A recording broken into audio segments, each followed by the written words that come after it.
먼저 시편 107편 1절로 9절 말씀입니다.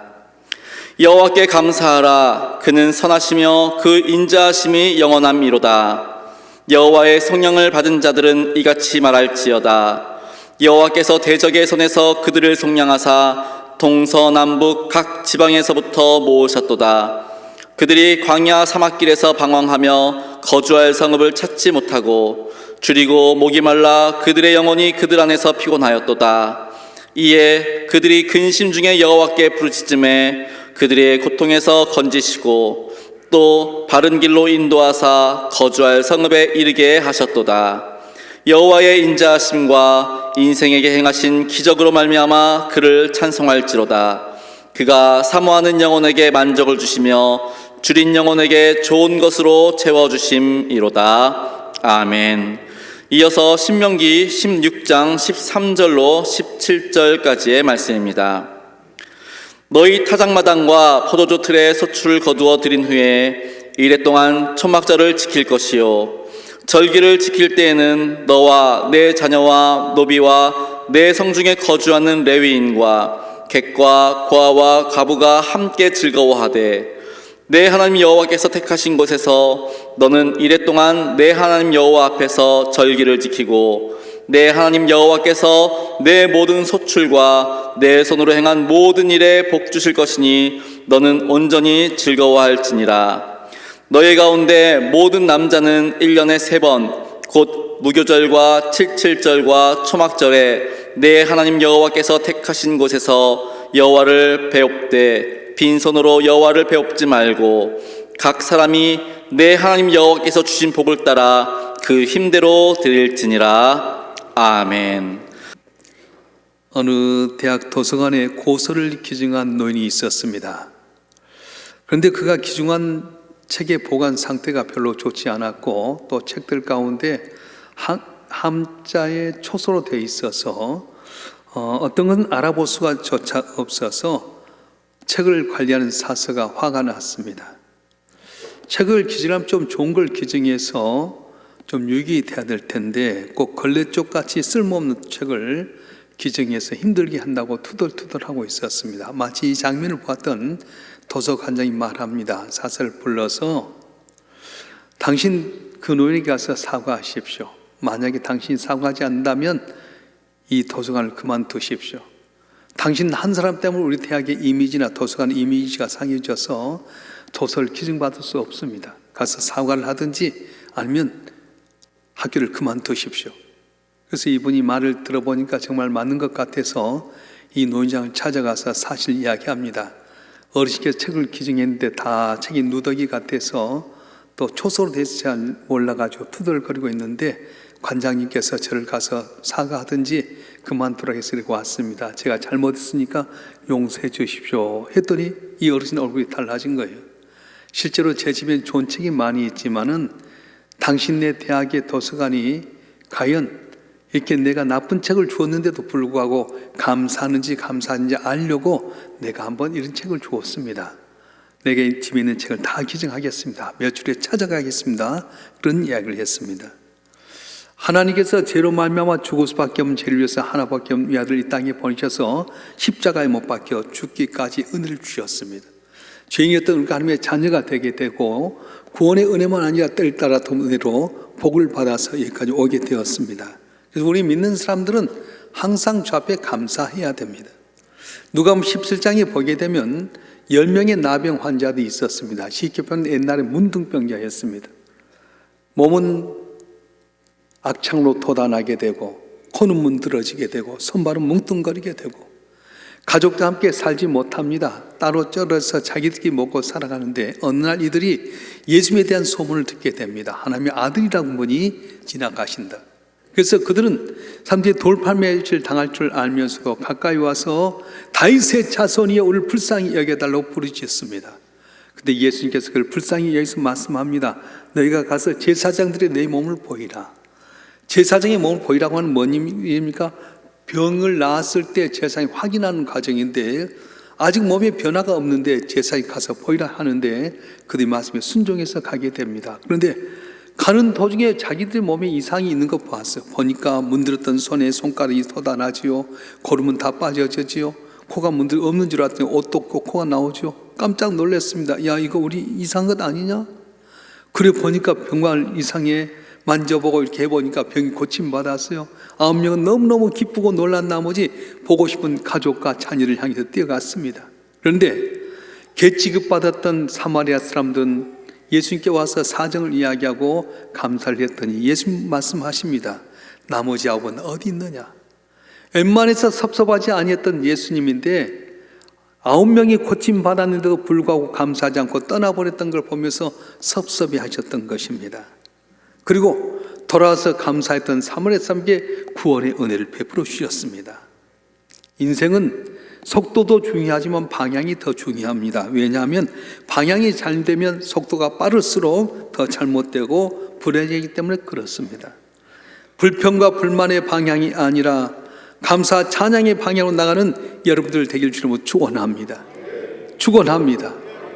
오늘 보면 시편 107편에 보게 되면 너희가 여호와께 감사하라 하면서 감사해야 될 이유를 이야기하고 있는데 먼저는 무슨 은혜를 감사해야 되냐? 구원의 은혜를 감사하라 말씀하셨어요. 따라서 합시다. 구원의 은혜를 감사하라. 오늘 시편 107편 1절과 2절 말씀 한번 읽어볼까요? 시편 107편 1절과 2절의 말씀 시작. 여호와께 감사하라. 그는 선하시며 그의 인자하심이 영원함이로다. 여호와의 속량을 받은 자는 이같이 말할지어다. 여호와께 대적의 손에서 그들을 속량하사. 아멘.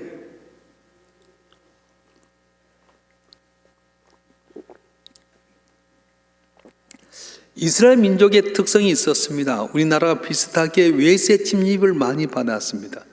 애굽 땅에서 430년 동안 종노를 됐고요. 출애굽했는데 아수르가 공격해 옵니다. 바벨론에 의해서 포로 잡혀가기도 하고 또 모압과 암몬, 아말렉 족속이 항상 어렵게 만들었습니다. 힘들 때마다 하나님 앞에 기도하면 하나님께 은혜를 주셔서 그들을 구속해 주셨어요. 3절 말씀 한번 읽어볼까요? 3절 말씀 시작.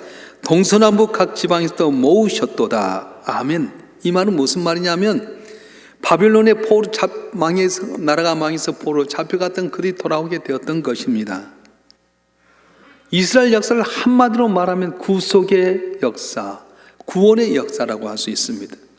자기들이 잘하고 똑똑해서가 아니었으면 힘없이 멸망당하고 보잘것 없었는데 하나님의 은혜로 말미암아 구속을 받았다. 이 구속의 은혜를 감사하라 그렇게 말씀하셨어요. 그런데 내 대적의 손에서 구속하셨다, 여호와께 구속받았다는 말은 단순히 정치적이나 어떤 세상 것의 자유함, 구속함이 아니라 뛰어넘어서 영적인 면에서의 좋은 교훈을 주게 된다는 것입니다. 다시 말하면 죄로 말미암아서 영원히 죽을 수밖에 없었는데 하나님의 아들이 하늘 보좌 버리고 이 땅에 오셔서 죄 묻겠는 우리의 죄를 용서하셔서 구원받았다, 하나님의 자녀가 되었다. 그리고 자녀된 백성들을 택하신 백성들을 뗄다 도운대로 우리가 복받게 되었다. 그렇게 말씀하는 것입니다. 인간은 아담과 하가 죄를 범함으로 말미암아서 모든 것이 다 닫혀졌습니다. 엉겅퀴와 가시밭길이 솟아나서 슬픔과 고통과 어려움 가운데 살게 되었습니다. 마침 암에 걸리게 되게 되면 이 암세포 때문에 내 마음대로 하지 못하고 거기에 묶여서 먹을 것도 먹지 못하고 힘들어하다 마침내는 회복되지 못하면 죽는 것처럼 죄악에 빠진 우리는 항상 저주와 고통 속에 살아가야 했습니다. 죽음에서 벗어나지 못했습니다. 그런데 하나님의 아들이 이 땅에 오셔서 십자가에 못 박혀 죽으심으로 그의 십자가의 보혈의 은혜를 믿는 자들은 죄에서 자유함을 얻게 되게 되고 고침받게 되고 회복되게 되고 주의 자녀가 된 이 땅에서 복을 받지만 영원한 생명을 얻게 됐다고 하는 것입니다. 할렐루야. 여러분 예수 믿는 거 모르시죠? 얼마나 감사한지 몰라요. 북한에서는 지하교회에서요 예수 믿기 때문에 큰 소리를 못 치고요 어렵사하게 믿게 됩니다. 그리고 혹시라도 드러나게 되면 아우지 탄광에 가서요 죽을 때까지 고생하는 게 예수 믿는 게 얼마나 좋은지 몰라요. 유대인들이 어떻게 이렇게 어려운 환경 가운데서 세계 제일 뛰어난 민족이 되었습니까? 그들은 고난 가운데 잘 되는 거, 복 받는 비결을 알고 있었는데 그게 뭐냐? 하나님께 감사하는 거였어요. 유대인들은 크게 세 가지 절기를 지켰습니다. 무교절을 지켜라, 칠칠절 지켜라, 초막절을 지켜라 말씀하셨어요. 무교절이 무엇입니까? 무교는 6월절, 애굽 땅이 종되었을 때에 다 장자가 죽게 되었을 때에 말씀에 순종해서 어린 양을 잡아서 그 피를 문설주에 발랐더니 죽음의 그림자가 넘어갔다, 6월 했다 해서 6월절이라고 하는데, 그 뒤부터 7일 동안 무교절이라 해서 누룩을 넣지 않는 떡을 광야에서 먹으면서 그것을 기념하고 감사한 것이 바로 무교절 6월절이라고 하는 겁니다. 두 번째는 맥추절을 지키라고 말씀하셨어요. 이 맥추절은 초실절, 칠칠절이라고 하는데 봄에 씨알을 뿌려가지고 처음 결실하게 될 때 감사해서 드린 것이 바로 맥추절입니다. 세 번째는 초막절을 지키라 했는데, 이 초막절이란 말은 수장절, 장막절, 추수절이라고 말씀할 수 있어요. 내가 씨를 뿌렸지만 때를 따라 비를 주시고 바람을 주고 열매를 맺게 해서 창고에 걷어들이게 될 때 내 노력이 아니라 하나님의 은혜입니다 고백하면서 드린 절기가 바로 이 초막절, 수장절, 추수절이라고 하는 겁니다. 사랑하는 성도 여러분, 내가 수고하고 노력한 것 같았지만 하나님께 나를 죄 가운데 구속해 주셨다. 또한 내가 씨를 뿌렸는데 그것을 처음 거두게 만드셨다. 내가 애쓰고 노력했는데 연말에 다 없는 것이나 풍성하게 거두게 됐다 해서 감사한 것이 바로 그들의 감사절기였고, 이 세 가지 절기일 때에 복을 받게 만들어 주셨던 겁니다. 복 받기를 원하십니까? 그렇다면 오늘 주신 말씀 만편에 새겨서 순종하는 가운데 담을 떼어놓고 복을 받고 승리하고 부유하게 되는 여러분 되기를 주님으로 축원합니다. 축원합니다. 오늘 읽었던 신명기 16장 16절 17절 말씀 한번 읽어보겠습니다. 신명기 16장 16절 17절 말씀 시작. 너희 가운데 모든 남자는 1년에 3번 곧 무교절과 칠칠절과 초막절 내 하나님 여호와께서 택하신 곳에서 여호와를 배웁되 빈손으로 여호와를 배웁지 말고 각 사람이 내 하나님 여호와께 주신 복을 따라 그 힘대로 드릴지니라. 아멘. 모든 남자는 1년 가운데 아무리 바쁘고 힘들어도 세 절기를 지켜라, 무교절을 지켜라, 칠칠절 지켜라, 초막절을 지켜라. 아무 때나 드리지 말고 하나님이 정한 곳에 와서 너희가 받은 복이 힘대로 드려라, 빈손 들지 말라고 하셨어요. 그래서 유대인들의 나라를 잃고 흩어졌음에도 불구하고 언제나 그들은 이 세 가지 절기만 모아서 하나님께 감사하게 될 때에 그 어둠의 골짜기를 통과하게 되고 세계 모든 민족에 뛰어나는 복된 민족이 되었던 것입니다. 할렐루야. 금은 아무 곳에나 있지 않습니다. 땅을 판다고 다 금이 나온 것 아닙니다. 금을 찾기 위해서 땅을 파고 노력하고 수고하였을 때에 금이 나온 것처럼 감사도 마찬가지입니다. 가만히 있다고 감사했는 것 아니에요. 노력하고 힘쓰고 기도한 사람만이 감사할 수 있게 되는 겁니다. 감사가 별것 아닌 것 같지만요, 세계 날개가 없으면 날지 못하는 것처럼 감사는 바로 우리 믿는 성도들에게 가장 중요한 요인이 된다는 거예요. 감사가 없으면 믿음이 자랄 수 없습니다. 그 심령 속에 성령이 역사할 수 없습니다. 감사한 자에게 하나님이 역사하시고 복을 내려 주신다고 말씀하셨어요. 바라기는 오늘 추수감사절을 맞이해서 우리의 베푸신 하나님의 구원의 은혜를 기억하고 감사함으로 더더욱 은총과 기중에 임받고 승리하는 여러분들 되시길 주님으로 축원합니다. 축원합니다. 왜 우리가 하나님께 감사해야 됩니까? 오늘 본문의 말씀에 보게 되면 응답하시기 때문에 감사하라 말씀하셨어요. 따라서 합시다. 응답하시기 때문에 감사하라. 하나님은 응답하신 하나님이십니다. 오늘 시편 107편 6절 말씀 한번 읽어보겠습니다. 시작. 이에 그들이 근심 중에 여호와께 부르짖음에 그들의 고통에서 건지시고. 아멘. 여기서 부르짖었다는 말은 기도하는 것을 의미하고 건지셨다고 하는 것은 응답했다고 하는 말씀이에요. 내가 하나님께 고통 가운데 부르짖으면 들으신다고 말씀하셨습니다. 시편 50편 15절은 뭐라고 말씀합니까? 환난 날에 나를 부르라, 내가 너를 건지리니 네가 나를 영화롭게 하라고 말씀하셨고요. 에레미야서 33장 3절은 뭐라고 말씀합니까? 넌 내게 부르짖으라, 내가 네게 응답하겠고 네가 알지 못한 크고 은밀한 내게 보이라 말씀해 주셨습니다. 여러분, 아무리 힘들고 어려워도 하나님 앞에 부르짖으면 응답하신다고 말씀하셨어요. 믿으시길 여러분 축원합니다. 열왕기하 20장에 보게 되면 히스기야 왕이 병에 들었습니다. 근데 하나님께 이사야 선지자를 통해서 말씀합니다. 너는 정령 죽고 살지 못하리라. 네 침상을 정리하라. 왕이 그렇지 않아도 몸이 불편한데 하나님의 종이 와서 너는 정령 죽고 살지 못하리라 침상을 정리할 때 얼마나 놀랬겠습니까? 의사를 불러라, 약사를 불러라 그럴 텐데 히스기야는 다 내려두고 낯을 벽으로 향해서 하나님께 통곡하며 부르짖었습니다. 하나님, 이 나라가 이렇게 어렵습니다. 왕이 내가 병에 걸려 죽게 되면 나는 어떻게 합니까? 나를 긍휼히 여겨달라고 통곡하며 부르짖을 때에 이사야가 성문 밖을 미쳐나가지 못했는데 하나님께서 이사야 선지자에게 말합니다. 이사야야, 넌 돌아가서 내 백성의 주권자 히스기야에게 이르기를 왕의 조상 다윗의 하나님 여호와의 말씀이 내가 내 기도를 들었고 내 눈물을 보았노라. 내가 너를 낫게 하리니 네가 3일 만에 여호와의 성전에 올라가겠고 내가 내 날을 15년을 더할 것이라. 내가 너와 이 성을 아수르 왕의 손에서 구원하고 내가 나를 위하고 또 내 종 다윗을 위하여 이 성을 보호하리라 말씀하셨어요. 병들어 죽을 수밖에 없는 자리인데 하나님께서 눈물을 보았다, 기도를 들었다. 너는 가서 3일 만에 침상에 일어나고 하나님 앞에 올라갈 것이다. 15년을 날씨를 더해 줄 것이고 아수르의 손에 이 성을 보호해 줄 거라고 말씀해 주셨어요.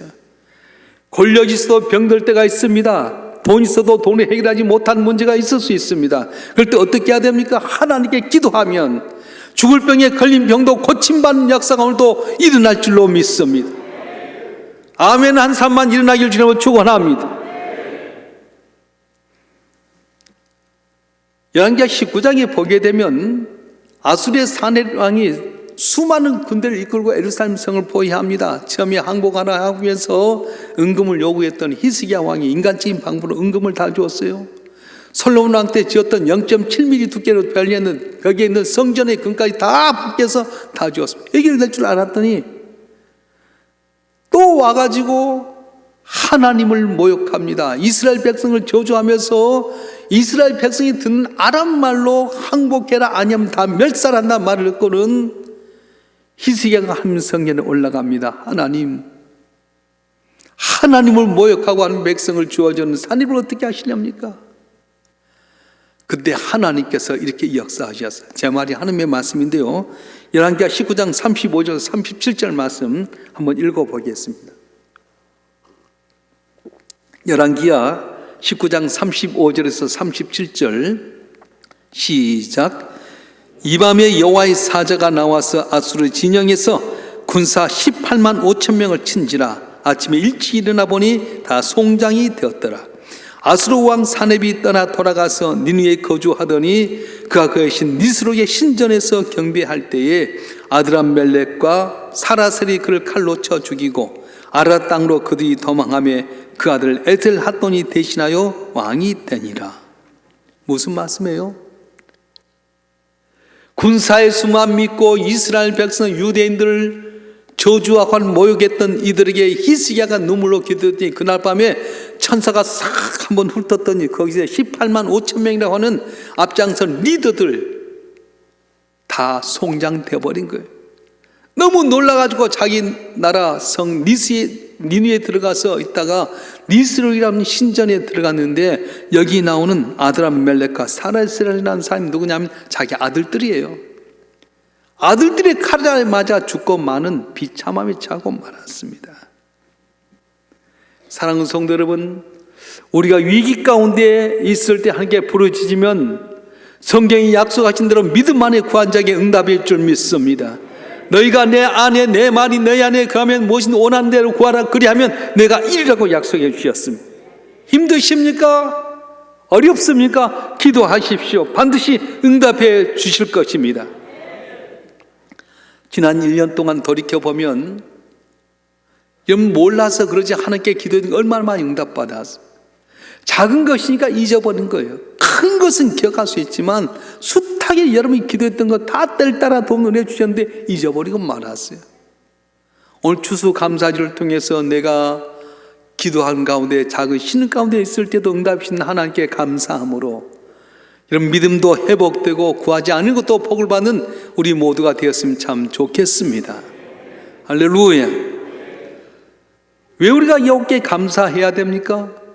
구원해 주신 것 때문에 감사하고 응답 때문에 감사해야 되지만 오늘 본문의 말씀에 보게 되면 나를 인도해 주시기 때문에 감사하라는 거예요. 따라서 합시다. 인도해 주시기 때문에 감사하라.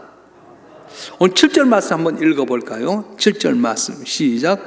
또 바른 길로 인도하사 거주할 성읍에 이르게 하셨도다. 아멘. 여기서 바른 길이라 할 때 이 바른은 히브리 야사르라고 하는 말인데 두 가지 의미가 있습니다. 꾸불꾸불했던 걸 곧게 한다. 또 하나는 가장 알맞는, 가장 적합한 그런 뜻이 있어요. 하나님께는 택한 백성들에게 가장 적합한 길, 가장 좋은 것을 주십니다. 비록 우리가 하나님의 섭리와 인도를 이해하지 못하지만은 하나님께는 결국 합력의 선을 이루시다고 말씀하셨어요. 로마서 8장 28절 이렇게 말씀합니다. 우리가 알거니 하나님을 사랑하는 자 곧 그의 뜻대로 부르심 입은 자들에게는 모든 것이 합력의 선을 이루느니라. 아멘. 지금 고난이지만 고난 끝나지 않습니다. 하늘에서 비와 눈이 내려서 땅을 적시고 싹이 나게 하여서 반드시 우리가 알지 못한 놀라운 걸 채우신다고 말씀하셨어요. 요셉이 형들에 의해서 애굽 땅에 주로 팔려가게 됩니다. 웅덩이에 빠져가지고 요셉을 죽이자 살리자 그런 말이 있을 때 요셉이 얼마나 기도한지 모릅니다. 하나님, 우리 어머니 라헬이 돌아가신 다음에 우리 아버지는 저하고 제 동생 베냐민을 바라보는데 내가 죽게 되면 우리 아버지 절망합니다. 믿음의 초상이란 분이 어떻게 삽니까? 하나님, 우리 형들 마음이 녹아지게 해주십시오. 돌아가게 해달라고 그렇게 부르신데도 형들은 죽이자 살리자 하는 가운데 루벤이 죽이지 말자. 그래서 아람 사람들에 의해서 애굽의 보디발 집에 팔려가게 됩니다. 숱한 고생과 어려운 여건을 버티고 국무총리가 됩니다. 왕의 꿈을 잘 해석해서 7년 풍년과 7년 흉년의 대비를 하는 가운데 풍년의 때가 지나고 흉년이 2년째 되었을 때에 가나안 땅에도 견디다 못했던 흉년에 들었던 형들이 아버지 말씀에 따라서 애굽에 와서 곡식을 사게 되는데 형들은 국무총리 된 요셉은 몰라서 근데 요셉은 알잖아요. 형들이 마음이 변했던가. 그래서 그들이 곡식을 주고 나서 그들 보따리에다 금잔과 은잔을 숨어가지고 가는 것을 붙잡아가지고 너희 도적이다 염탐하러 왔다 해가지고 하는 가운데 집안 이야기를 하게 되는 거예요. 근데 형들이 술소술 옛날에 자기들이 잘못된 이야기입니다. 우리 형제 가운데 요셉이라고 하는 형제가 있었는데 그가 죽었습니다. 네 마지막인 동생 베냐민을 데리고 오라. 안 됩니다.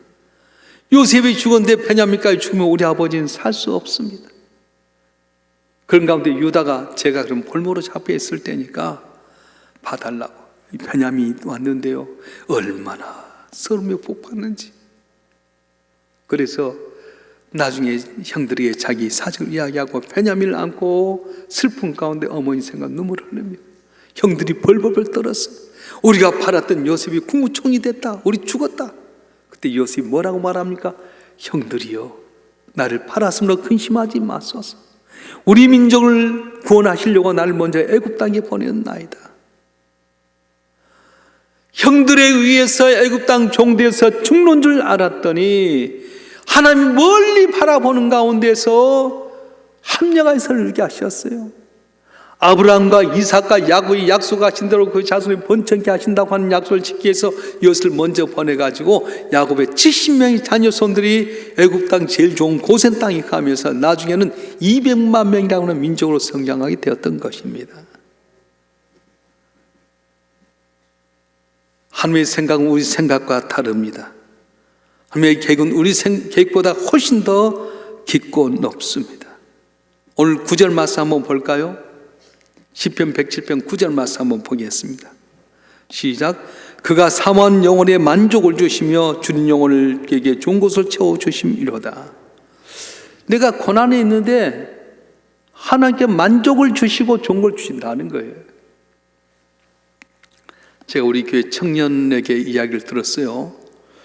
얘가 이제 고등학교 때 미국을 가고 싶어 했어요. 한 영광에서 미국 땅에 가서 공부해서 좀 쓰임받기를 원해서 아빠 엄마를 설득해 가지고 미국을 제 동생과 가게 되는데 아빠가 스스로 내가 그럼 기러기 아빠가 되겠다.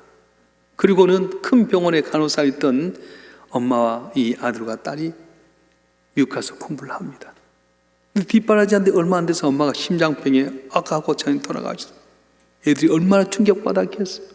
이 아들은 하나님 영광 위해서 다 우리 엄마가 버려두고 이 땅에 와서 우리를 돕고 한 영광 공부하는데 아빠는 한국 땅에서 돈 벌어 보내는데 이게 뭔 말입니까? 하나님 영광 위해서 살려고 하는데 엄마가 심장마비 죽으면 우리 어떻게 합니까? 그래서 눈물 짓고 하나님 원망하고 그리고 공부에 힘이 안 가는 거예요. 그렇게 불평하고 하나님께 원망하는데 자기는 A라고 하는 답을 원했는데 하나님께 어느 날 B라고 하는 답을 주었어요. 얘야, 넌 엄마 잃어서 마음 아프지만 나는 어떻겠니? 내 아들을 너를 위해서 십자가에 내려온 내 마음은 어떻겠니? 그 말에 이 말이 깨졌어요. 나는 엄마를 위해서 가슴 아팠는데 하나님은 우리 죄인들인 나를 위해서 아들 내올 때 그 마음이 어떠하셨을까? 그래서 얘가 회개하기 시작하고요, 공부를 열심히 하기 시작했습니다.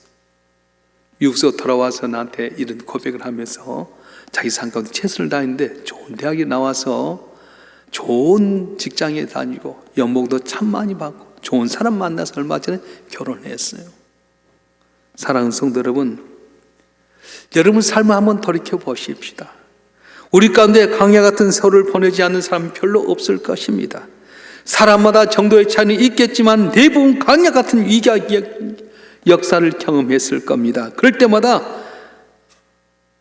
저와 여러분도 모두 하나님이 도와주셔서 여기에 있게 된 것입니다. 감사는 믿음의 옹독이라고 말합니다. 진정한 감사는 믿음의 결과입니다. 믿음이 없으면 감사가 없습니다. 감사하지 않는 사람들을 보게 되면 감사할 일이 아무것도 없다고 말합니다. 그런데 감사한 사람을 보게 되면 모든 게 감사할 것뿐이라고 이야기하게 되는 겁니다. 사랑하는 성도 여러분, 감사는 낭비가 아닙니다. 결코 손해보는 것 아닙니다. 감사는 언제나 축복의 전주곡이 되게 됩니다. 그래서 감사는 더 큰 감사를 낳게 되는 겁니다. 10여 년 전에 우리 교회에 있었던 일을 소개하고 말씀을 마치려고 합니다. 이집사라고 하는 분이 계셨어요. 포천에 있는 회사에 근무를 하게 되는데 이분 자기 회사에서 이 격리 개통으로 해서 이사가 되신 분이에요. 그때 당시에도 우리가 온라인 통장을 갖고 이렇게 헌금을 하게 되는데 이렇게 와서 11조를 하다 보면 좀 또 잊어버릴 것 같아서 이분이 꼭 때가 되면 11조를 하는데 33만 원을 이렇게 보냈어요. 근데 어느 날 헌금을 하는데 공이 하나 330만 원이 들어간 거예요. 이분이 딱 회사에 가서 보니까 330만 원이야. 그래서 우리 회계를 맡고 있는 권사님께 전화했어요. 권사님, 공 하나가 더 갔어요. 어떻게? 제가 어떤 분이 이렇게 이야기하니까 어떤 목사님이 이렇게 낙장불입. 한 분하고 난 돌리더라. 근데 나는 그럴 수 없잖아요. 돌려주라고. 그래서 우리 권사님 전화했더니 아니라고. 내가 회사에서 오랫동안 이렇게 돈 출입을 하는데 공 하나 간 게 뭔가 뜻이 있겠지. 그러고 지나갔어요. 근데 한 2달 있다가 또 공 하나에 330만 원 버린 거예요. 우리 권사님 먼저 전화했어요. 이 집사님, 헌금이 잘못 들어왔어. 공 하나 더 들어왔어요. 나도 이상하다고. 이건 분명 하나님의 뜻이 있는 것 같다고. 그대로 하라고. 그래서 33만 원 11조를 330만 원 또 두 번째 냈어요. 또 3달 있다가 또 공 하나를 또 보낸 거예요. 또 권사님 전화했다. 웬일인지 모르겠다고. 자기도 하나님의 뜻이 있겠지 하고 이었어요. 그러다가 옛날에 포천까지 가는데 1시간이면 갔는데 교통이 막혀가지고 이제 너무 멀기도 하고 몸도 이제 나이가 들어서 이분이 사직을 하게 됩니다. 근데 그때는 중간중간마다 퇴직금을 정산해서 자기 생각에는 한 1,000만 원 정도 퇴직을 받을 줄 알았는데 사표 쓰고 나서 딱 주일 지나고 통장을 받아보니까 공 하나가 더 들어온 거예요. 1억이 들어온 거 있잖아요. 너무 놀래가지고 사장님께 전화했어요. 사장님, 퇴직금 잘못 온 것 같다고. 내가 보기엔 1,000만 원인 것 같은데 어떻게 9천만 공 하나가 더 1억이 왔다고 그랬더니 이사님, 퇴직금 1,000만 원 맞습니다. 그런데 15년 전에 우리 회사 시절 조그맣게 했는데 이사님께서 저를 잘 도와 공장이 이렇게 커졌습니다. 그동안 수고해 준 대가에 보상금이 9천만 원입니다. 그러더라는 거예요. 여러분 복 받기를 원하면 공 하나 더 쳐서 보내세요. 하나님 공짜가 없습니다. 죽을 수밖에 없는 죄인인 우리 위해서 하나님께 구속해 준 것 잊고 살았느냐? 구속의 은혜를 기억하고 감사해라. 네 혼자 힘으로 산 것 같았지만 작은 신음 가운데 응답했던 하나님의 응답에 대해서 감사해라.